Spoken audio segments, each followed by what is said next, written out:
welcome back to the channel. And it's bank holiday Sunday, and it's been a pretty wet one today, so the plan was to pop out this afternoon for put a few more miles on the 205, but it's been peeing it down, and I decided to sort a few other bits and bobs out. So yeah, not much content for this week at all, really. Videos going out this evening at 6 o'clock of the memorial event for my mate of mine that passed away last year. So I did say that I wasn't going to take any footage of the day. Excuse me. So I decided to do it and dedicate the episode to the memory of Paul Hummus, and so yeah, so I did that. So just a quick video really this week, with the season now in full swing of car shows and car meets and local shows and meets. I'm kind of looking towards next year a little bit now, and what I'm going to be doing with the car this winter. So the plan is we're going to be switching back over to the Clubsport project side of the channel, and I really would like to get the car on track next year. So that's one of the things I'd like to do.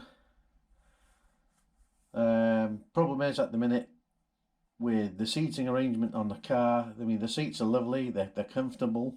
Did an hour and a bit's drive each way to the show last week, and they were really nice and comfortable. But I want to be sat a little bit lower in the car, and unfortunately, one of the ways to do so, to gain clearance for my noggin with a helmet on, is to lower the whole seat. With current seats I've got in, I can't do that. That's not a possibility. So I've made the decision to actually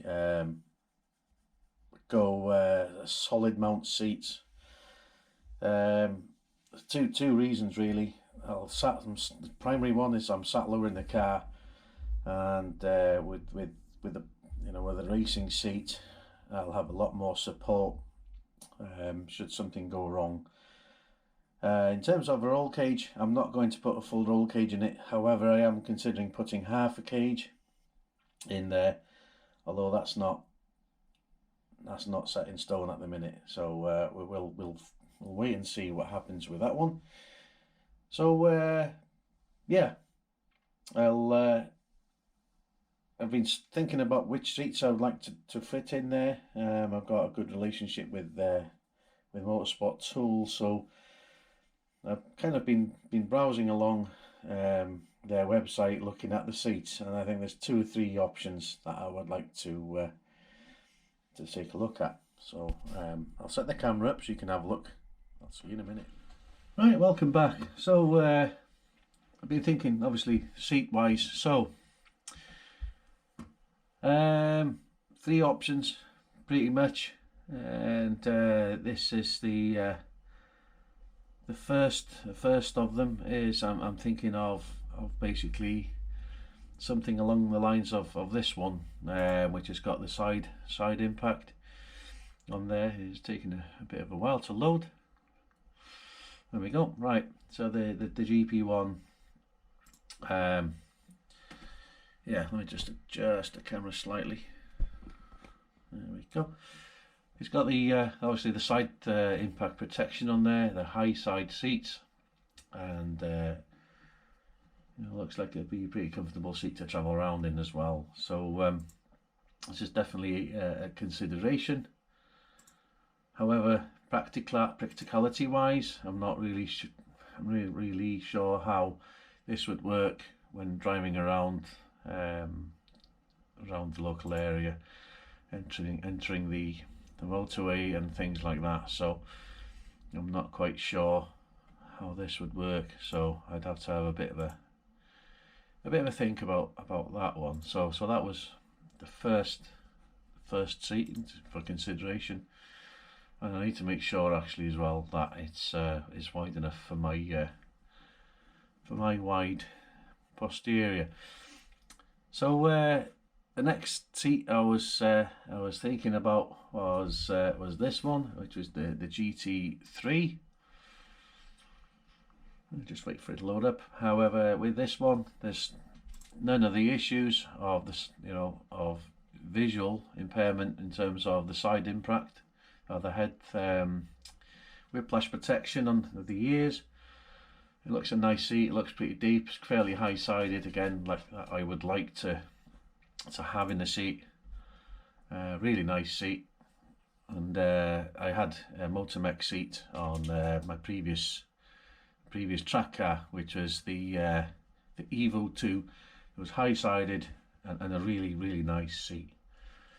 The only criticism I had really of that was it wasn't pronounced enough at the top of the seat.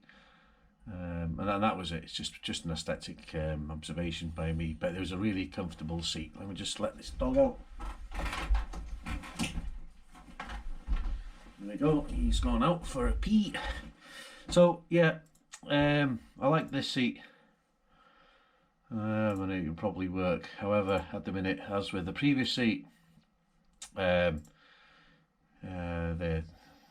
not in stock at the minute, so it's a non-FIA as well. I'm not really concerned about having a seat that's an FIA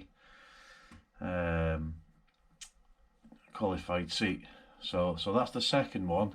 The third one is a bit of a different flavour, and that is the ATEC Target seat. This one is FIA approved and a little bit more expensive, but I really like the look of the seat. So it's got really nice shape to it, and I like the difference in materials on the seat. Again, it's a pretty high-sided seat, which fits into the criteria. So I'm really, I like this, to be honest. I do like it, and this one is actually in stock. So what I'm going to do actually is, I think I'm going to pop along to Motorsport Tools. It's 40 odd miles away from here, so it's fairly local.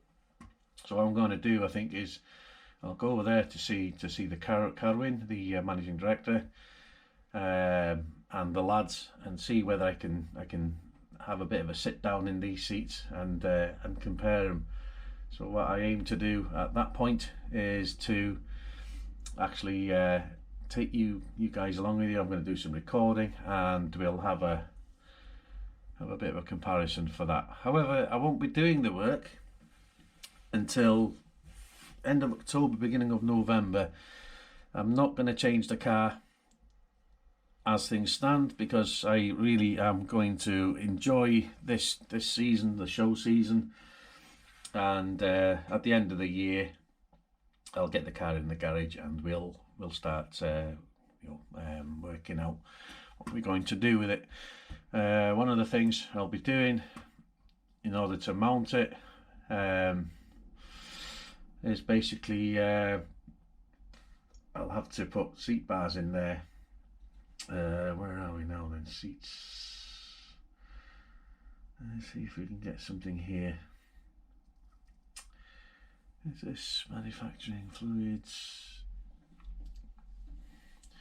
So this is the mounting kit with the floating nut type mounts that I was talking about. This is what I had previously installed in my little Fiesta ST150. So basically the sides of the tubes are cut to width from the tunnel to the sill, the inner sill in the car. And then basically what you do is that you prepare and weld the square plates onto the tunnel and then the sill, and then you then weld the tube to the strengthening plates here, and then these are then also welded around the tubes and onto the side seats, mount posts, and then you have your side mounts that go in, and then your seats mount into there. So the beauty of having these floating is that you can make sure that your seat is perfectly square when you sat on it. And I found this kit to be really good. Again, it's a Motorsport Tools kit, and yeah, looking to get this kit to weld into the car. And of course, I did this previously with my red 205. Not this kit. At basically 1-inch box section. I had strengthening plates on there, and that was welded, and the seats were bolted in through the actual box section on that. Putting a carpet back on was interesting because, of course, the carpets on the 205 are formed, so it's going to be a little bit tricky to cut them, so I can have the carpet still there, so it looks nice and tidy. So I have got photos from the last time I did it, so it shouldn't look too far out of place. And of course, at that point, I'll have really decent seats in there. I'll be sat lower in the car, so it'll give me headspace should something go wrong, and my helmet doesn't rub against the sunroof or the headlining. So they're the plans to make it a little bit better for driving around. Certainly on the track, driving it in anger. But as you can see here, this is how it's going to end up. So it'll be nice and strong. Definitely stronger than the flimsy mounts, standard mounts in the car. So that's that side of it. I'm also looking in the new year to upgrade the brakes to 4-put calipers, and just go from there. So yeah, there's a few plans afoot. I have got a small thought running around in my head with regards to the future. I'm definitely not selling this car. I really like it, but what I would like to explore, I've done the 16 valve conversion side of things. I've scratched an itch with throttle bodies on the 205, the red 205. I've got this car to where I wanted one originally. Now, when the interior is sorted out, the seats are in there. I'm not sure whether I'm going to run seat harnesses with it actually at the minute, or just a normal seat belt. I'm not sure. Probably be standard seat belts for now. Sort of work out a way of having the seat belt buckle onto the mount, or it just might be easier just going 4-point harness or something like that, which is more likely, to be honest. So yeah, that's the situation with that. But yeah, one eye on kind of back end of next year. I'm really starting to get a bit of an itch now to go supercharged. I'm looking at various 205s on the internet and places that running the Link supercharger system. So that's something now that something I haven't done before, and I would really like to tackle it and learn all about it. However, I don't think the engine I've got, because it's a high compression engine, I don't think it's suitable for it. Whether I can modify it to run it. I know you can run low boost superchargers, the Link side especially, for 250 horse. But if you go high boost, I believe they're up to 350 horse. And there's something that appeals to me is basically going at the high boost side of things. Certainly for track, which would be a lot of fun. So, but yeah, that's away a bit away. So seats next, mounting them in the car, probably fit harnesses on there, and brakes, new suspension or new shock absorbers on the front.